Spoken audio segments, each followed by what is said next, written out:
Hello, this is Horror Studio 1, and this is my unedited podcast. Yo, sup? Here's your boy, Horror Studio 1. Horror Studio 1 here with the unedited podcast. We are at number 10, guys. Oh my god, number 10. I've done 10 of these, and... Oh, wait a minute, is it 10? I'm pretty sure it's 10. Okay.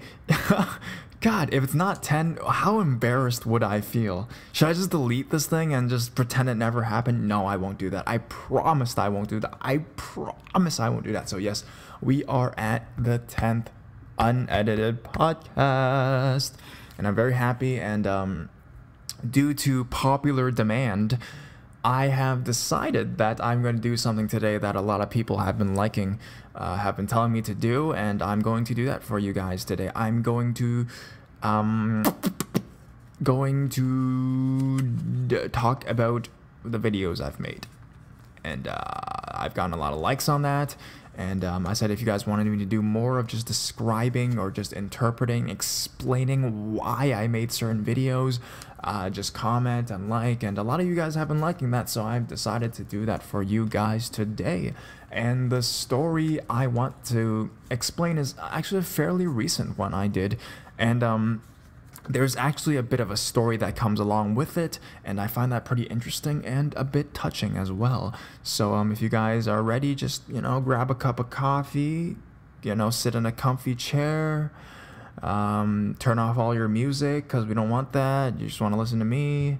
Maybe, play some games along the way while you're doing this, but you can just listen to me talk for about 15 to 20 minutes. I do have to apologize that my last video, my 9th, I'm pretty sure it's my 9th, right? Yeah, that one, when I talked about the childhood experiences, that one, even though I inserted the story about Clownly Clown Clown, that was a pretty short one. It was only about 15 minutes long, and I know a lot of people that watch my channel like longer videos. And personally, when I listen to podcasts from other people, I also like to listen to longer videos, because it's just, I may be doing something else, I may be reading, I may be doing, playing some games. I'm not playing games, I rarely play games, but, maybe reading some creepypastas, going on Facebook, and then I like to listen to some guy talking in my ear, and I really like that kind of stuff.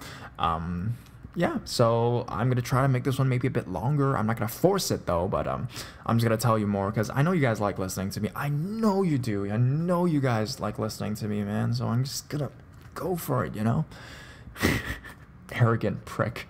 Anyways, yeah, I'm going to start with my story. So the story I want to talk about is monsters, the Menenengal. Actually, just even a story about the word Menenengal. Friggin'... Okay, basically this is a video I did about a week ago, or a week and something, and it's basically I wrote it myself, but it was inspired by a true story, and I'll tell you guys a bit about that true story that it was inspired by, because I feel like that's pretty important to the story overall as well, and you guys can know what parts of it were made up by me and what parts of it really happened. So yeah, just on the word, the Menenengal is basically a monster of Filipino legend. Basically, it's more like a vampire kind of creature, a female vampire with wings and bloody fangs that can basically split its body from the upper and lower torso, and once it splits, its upper torso can sprout wings and fly, and it basically goes and preys on sleeping humans and sucks their blood. And another thing they eat is fetuses, which, okay, that happens too. And it's a Filipino legend, and I wrote a story regarding that. If you guys haven't watched my video on that story, please go and watch it after this video, or, you can pause this, I do not mind. It's my own video anyways. But yeah, take a look. I'm just going to give you guys a brief description of that story, and then I'm going to read you guys actually the real account that I have right here, and another account, because both these accounts were actually sent to me from my friend. Not a subscriber, not a fan. I didn't find this stuff online. It was actually someone that I know personally that sent me these stories. So I'm going to be talking a bit about that person and that whole story of how, you know, they became involved in my channel kind of thing. So I'm just going to give you guys a brief description of the contents of my fictional work, Monsters, Menenengel. So basically that story talks about this young girl who's not young anymore. She was a young girl, but now she's a lady. She's pretty old. She has a husband. She has 2 daughters, and she lives in New York City as a analyst of a bank. So she's making a lot of money. She's living a really good life, actually, in that city.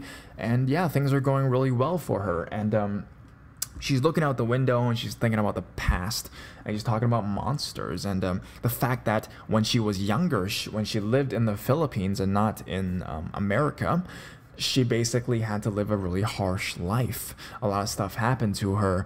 Her dad was abusive. Her mom had to work 2 jobs. She had to do all the chores because she was the oldest daughter, and kids in that time, they weren't treated very well in the Philippines. And basically the story accounts a paranormal experience she had with her cousin when they go out into the woods, and her cousin's a really kind of ghost fanatic kind of thing, and she wants to discover the mysteries behind missing children and missing people and dead bodies found in the forest around their village. So she is kind of forced by her cousin to go along with this journey, and they go into the forest, and they eventually they stumble upon these 2 crooks, these 2 child smugglers. Basically they had to fight the child smugglers in the forest, and basically in the end they are saved by the Menenengel, and it's revealed that these child smugglers are what has been causing all the deaths in their village around those couple of months. And they find a bunch of children locked in a cabin and horrific things. But the basis of the story, the theme I was trying to convey with my story was monsters. It's a literary subject I learned in school as well. People say that monsters are something that we as a society create. We create a monster because we're afraid it's of the unknown, I guess, like ghosts. We create ghosts, we create that kind of unknown predator out there that separates the inner, like us, from them, our tribe from their tribe. It gives us an enemy to kind of ponder over, I think. And in every sense, a monster is created by us from our childhood, you know, the boogeyman, till, you know, when we're older. We demonize people, we demonize individuals, we give representations of them, we give symbols to them. And that's what I wanted to talk about. I wanted to talk about this creature, this blood-sucking creature, this infamous Menenengel creature. Is that the monster, right? Yes, they may be, you know, in folklore and urban legend, it may be a monster, but the fact of the story is that creature saved the lives of these 2 girls and many other young girls as well. But if you look at the 2 men that were smuggling children in the forest, those guys are doing the real crime, right? They're killing children, they're sexually abusing children, they're selling children, taking them away from their families. Who are the real monsters, right? And that's the story. I mean, that's the thing that the main character ponders over as she's in New York. She's like, who are the real monsters? Is it something that, created by this urban legend because you have wings and you have fangs that you're a monster? Or are the people that really do harm in the world, are those people the real monsters? So that's kind of, you know, I took that kind of account and I spun this whole, you know, this whole story towards this this thing. But yeah, I really enjoyed it. It took me quite a while to write. Some of them take me a bit longer to write. This one especially, I guess. Recently, I think it's my latest upload for my own my own like fictional horror story, which I really do enjoy, which actually I started my channel off doing. So, you know, support as much as you guys can, because that's really what I wanted to start my channel for, was to create those things. Of course, everything else I still enjoy, but yeah, I really do like to write. So And I'm just gonna read you a bit about the story that my friend originally sent me. It's a funny story how he gave this story to me, actually. So basically, I was just walking around in this kind of like a warehouse store one day, just checking stuff out, and then I see in the distance my friend. He's actually my friend from high school, and I haven't seen this guy in years. Okay, and I'm like, hey buddy, and he got he's gonna listen to he kind of got fatter, like a bit bigger, I guess. Man, well, I mean, okay, but we have to be honest here, buddy. You did kind of get bigger. You just have to admit that. So don't kill me next time. Hey, I stayed the same, right? Did I get fat? I don't know. Don't be mad, please. I'm talking about you right now. I'm acknowledging you, buddy. Okay, so I had to tell that directly to my friend just in case he listens to my channel, okay? So this dude, right? I'm like, hey, buddy, how's it going? What you doing here? And he has a job there. And he basically, I told him about my YouTube channel. I told him what I was doing. And he was like, oh, that's awesome, dude. And then I gave him a link. I honestly didn't think that. And I mean, some people... Wait, my voice is getting really raspy. Fuck, I have no more water. Ah, motherfucker. Okay, that's fine. I'm just going to stick through it, buddy. I'm just going to swallow some saliva. Okay, back to... Yeah, so some people say they listen to my channel, and I honestly believe they may listen to my channel, but a lot of people I tell that are close to me, they don't have an interest in the paranormal. Like, they don't like scary stories, and it's like, I don't want to force someone to listen to me and my stuff just because it's me, you know, and I want them to actually genuinely enjoy the content that they're listening to. So a lot of people that say they'll listen to me, or I tell them to listen to me, I try not to hard sell it too much, because, you know, it's not, I mean, I don't expect you to really listen, to be honest. If you listen, I'm very grateful, but, you know, I don't expect you to listen. But I guess he was one of those friends that are interested in the topic, especially the Asian ghost stories, because I guess he's Asian. So he told me that he was gonna watch, and he did watch, and he actually gave me some suggestions. He sent me a load of suggestions, and he sent me the story of the Menenengal that I actually I was going to include it into a true ghost story video, a real Asian ghost story, the series that I do for different countries and stuff. But I realized that it was such an interesting topic, because once I read the contents, the idea of the monster and just the mystery around that story gave me the feeling that I may want to turn it into a fictional story instead, and that maybe it would work better that way. So, you know, that's what I did, and I can read you guys exactly what he sent me, actually, and yeah, and you guys can take a look how it's different from the original story, and yeah, I'll just talk a bit about that. And it's kind of similar. I mean, the premise is basically the same, just some stuff is different. Okay, so this is my friend, and he says, oh, actually, this did not happen to my friend, because my friend is a male, and this happened to a female. So it was actually, I think, his friend or cousin or something. I think it was friend. So this is how it goes. Well, not me personally, but it happened to a friend of mine from Philippines. Just give me a minute. I want to do a set. I mean a workout. Okay, so this is just okay. That had nothing to do with anything. Well, she was about 10 when this happened. The places in Philippines are very beautiful, but underdeveloped. So, literally, no lights during the night. Very eerie, too.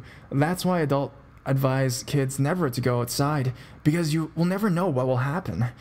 Well, one of the stories the adult tell the kids was about the Menenengal. They are enormous flying creatures and demons that have a humanoid upper body, have wings, and leave their lower bodies during the night to hunt. They are afraid of the sunlight, so they can go into hiding during the day. So my friends were very adventurous and wanted to see one. It was with her cousin that they were sneak out during the middle of the night, where she visits the province at their farm. Okay, usually okay. This is some. Okay, I guess he didn't proofread, but no, that's cool. I understand what's going on.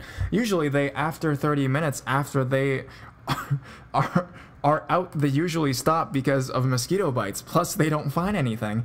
But at this day in particular, they wanted to go out because they heard that a small village not far from them, 4 people were missing. Most people just disregarded this because a lot of teenagers would run away from the rural life to work in the big cities. Kids in Philippines were not treated that well. I kept this line in my story. So they went out, and an hour passed by, and they had this very uneasy feeling that they were being watched. Then, about 10 minutes of walking, they found a body laying on the ground, and just about 4 meters in front of them, they found a lower part of a body just standing there, upright and not moving, without its torso and upper body. So they ran and ran, and they heard rustling on the trees, branches being broken, and they ran until they found light. Then they knocked as loud as they can on the house, and someone answered. Thank goodness they found something, they said, and okay, whatever. Thank goodness they found someone, and they said that adults investigated the next day. There was a dead dog where the bodies were supposed to be. They weren't sure if it was just their imagination or if it was real, but they never went out during the night again. It's not much of an experience. It's not much of a story, but it was a real experience. Sorry, man. That's all I have. Okay. So basically, if you guys heard the story, wow, that was a pretty good one. I don't know why I skipped so many parts. I should have included that they found the lower torso of a body standing upright. But in my story, that if they found in my story, they did find the lower torso, but it was lying down. And the dog, I didn't include the dog. Oh, poor dog. I didn't include that. So yeah, that is the story. I changed some parts. You know, I basically took that account and I just gave it like a fictional spin kind of thing. And actually there is another one if you guys want to hear about it's also from Guatemala. Is that in Filipino? I don't know. I'm just gonna name this video Filipino Ghost Stories, but it could be from Guatemala. I'm not sure. I'm not really good with geography. Should I just take time to go find it online? That's fine. Whatever. So this is the same friend, and he has another story. I have another friend from Guatemala. When he was sleeping, someone dragged his feet all the way to the floor and then stopped. The hotel that they were at was reported to be haunted. He freaked out and didn't sleep the rest of the night, and he said he didn't care. He left the hotel the next day to find another non-haunted one. So, haunted hotels, buddy. So this is my good friend. He watches a lot of my vids, and I really want to thank him as well. I always tell my friends if they have a lot of ghost stories, they are really welcome to share with me, and I can feature them on this channel. I think that for my podcast, though, in the future, I might want to just feature a guest. Please comment below. 2 things. What other videos you guys would like me to talk about, and also if you guys would like me to feature a guest, and what kind of a guest, a male, a female, a ghost. No, but just what kind of guest you guys want me to have, and if you guys even want a guest, or you guys are like me, you guys want to hear one guy's voice all the time, even though their voice is like kind of tired and strained and really dry. Please comment below what you guys think. These are my Filipino ghost stories, and I will have to say bye. Thank you for letting me do my number 10 podcast. I'm really happy we reached number 10. Hopefully these will come out every single day. Keep this thing going. I still keep doing countdown videos. I write my own stuff. I do creepypastas. I keep this going. And we keep growing as a channel and as a community. I really want to thank everyone for supporting once again. Let's get to 20,000, guys. Thank you so much. Horror Studio 1, out.